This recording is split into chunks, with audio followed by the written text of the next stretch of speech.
Hello everyone, this is Komal Goel, Ph.D. scholar in India, and I'm talking with Dr. Gaurav Zinta, who is a senior scientist in the biotechnology division at CSIR-IHBT India. He awaits FW fellowship to pursue his PhD at the University of Antwerp, Belgium. Then he receives a postdoctoral fellowship from Chinese Academy of Sciences to work at Shanghai Center for Plant Science Biology in China. His area of interest includes plant physiology, climate change biology, genome editing, epigenetics, and chemical genetics. During this course of time, he has published 36 research articles and 3 book chapters, top-notch journals like Nature Communication, PNS, Trends in Plant Sciences, New Phytologist, to name a few. He is also a member of editorial boards of many reputed journals. For example, he is associate editor at BMC Plant Biology, Plant Environment Interaction, CABI Agriculture and Biosciences. He was also selected as a Plantae Fellow in 2019 and eLife Ambassador in 2019. Let's hear more about his journey from him only.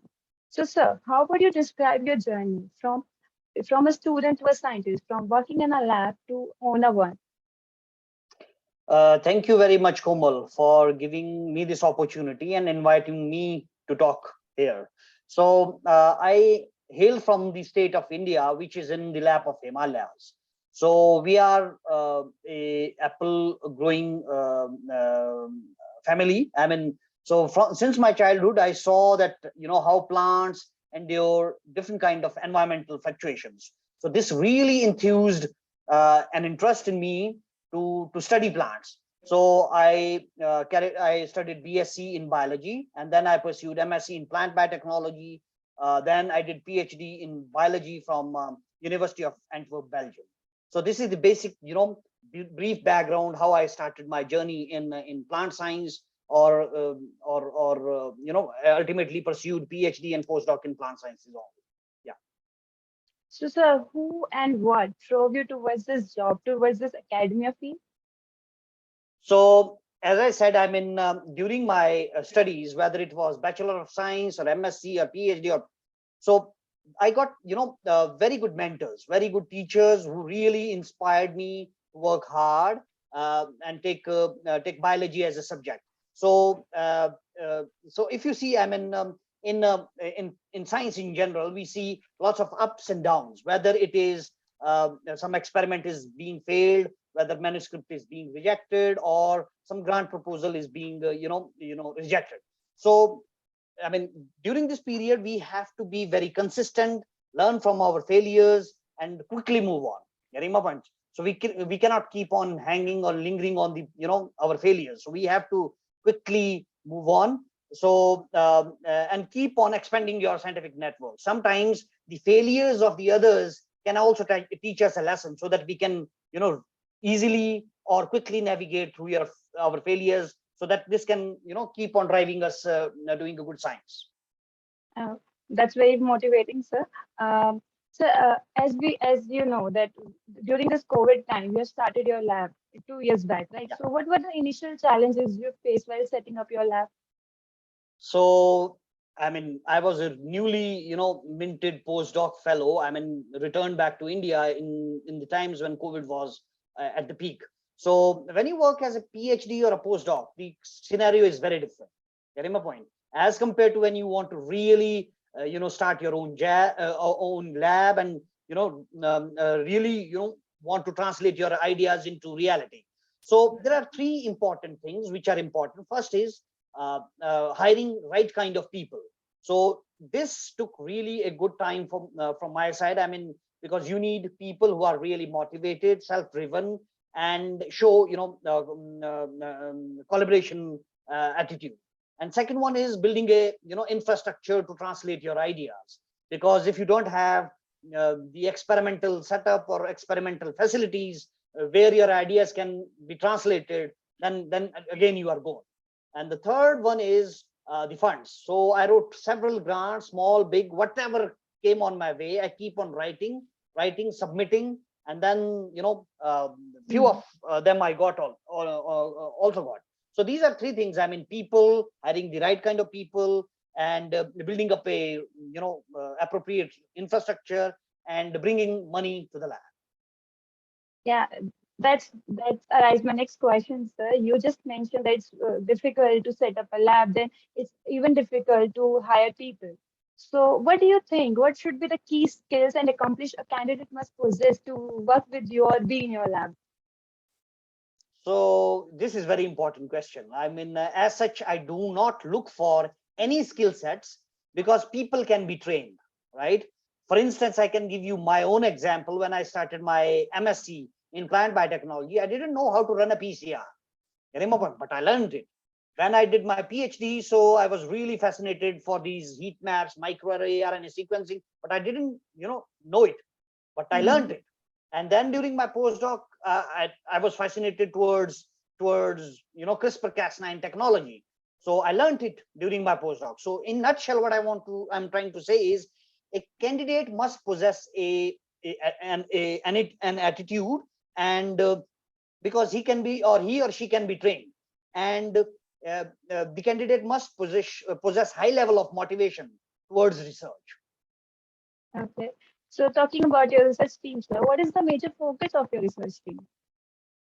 So as I said in my introduction also, so I have interest on plants. So specifically, I have interest how plants respond and adapt to the climatic factors like heat, drought, and high CO2. So specifically in our labs, we are working on three crops. One is on how ancient crops like pseudo cereals or millets can be used as future crops. Second one is understanding the impact of high temperature stress in potato. We are specifically looking in tuberization as a trait.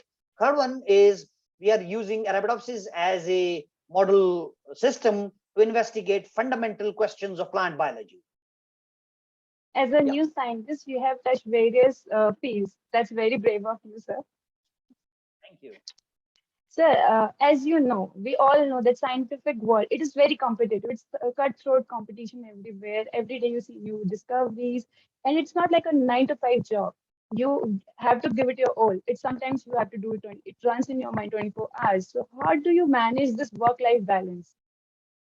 That's a very important question because there is a proverb. I must start with a proverb. How much good you are at your work, you will be always replaced your work, but not in your family. Getting my point? Right. So work-life balance is very, very crucial, whether you are in academia or industry, in whatever sphere of work you are. For maintaining this work-life balance, you have to meticulously plan your agendas. So well planning is important. Second one is networking. For instance, most of the time we are stuck in our job. So if we are well networked, or have a very good collaboration, so we can easily navigate through these hiccups, or you can say technical difficulties which arises in our workplace. And third one is we should always seek the advice of our superiors, or our seniors, our peers, so to learn Mhm. from their experiences so that we can easily and quickly resolve the issues. And third one is stay in touch with your friends, because sometimes we feel low, experiments are not working. So it's good to stay in touch with your friends, talk with them, go for food, dinner, whatever it is needed. So yeah, I think these points are crucial. I hope, sir, that many youngsters gonna get inspired from this talk of yours. Sir, I'm gonna ask you another controversial question. As you know, there's a debate ongoing about the open science culture. So, what is your take on it? How do you see open science culture? Oh, that's very good. I'm a strong advocate of open access science because I think knowledge is everyone's right. So it cannot be paywalled. So especially, I mean, the brunt of this, not open science culture is faced by the candidates who are coming from the developing nations. So I think science should not be paywalled. First thing, Mhm. and we should integrate open access science in the policies so that it can be made open to the all the citizens across the globe. That's I totally agree, sir, with this ideology of yours. Next, as I have did some background research on you, and I know that you have 5 PhD students and all are female, right? So, And no one will be better than you to answer my next question. How do you see women in science?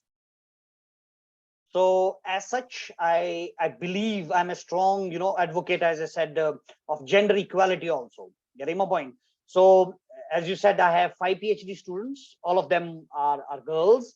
So there is a, the very famous proverb in local language in India, that is, "Hamari chhoriyan kya choron se kam hai." So which translates, girls are not less than a boy. So if an environment is provided to them to execute their ideas or to work them, I mean, whether it is a science or any other field, so girls can also do better. So I mean, I appreciate the